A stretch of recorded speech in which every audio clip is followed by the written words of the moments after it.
on ne choisit pas sa mission de vie. La mission de vie, on ne la choisit pas, elle vient à nous en fait.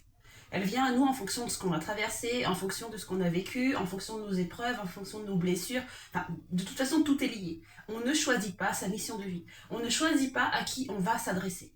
On ne choisit pas ce qu'on va faire. Quand il y a quelque chose qui se présente à nous et qu'on a trouvé notre mission de vie, et il y a toujours à découvrir dans une mission de vie, eh bien on fait en fait. Cette fameuse expression de c'est plus fort que moi. Eh bien on le fait, même si on n'a rien en retour, même si on n'est pas rémunéré, même si on sacrifie le temps avec notre famille. On le fait, c'est tout. Un peu comme Madame Câlin, Ama.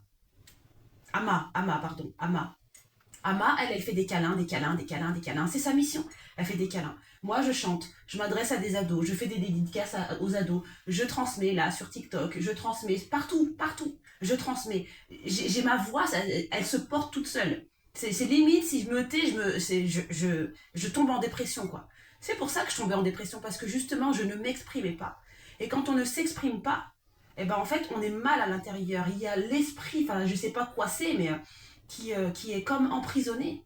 Et tant qu'on ne libère pas sa voix, eh ben on tombe malade. Parce que le mal a dit.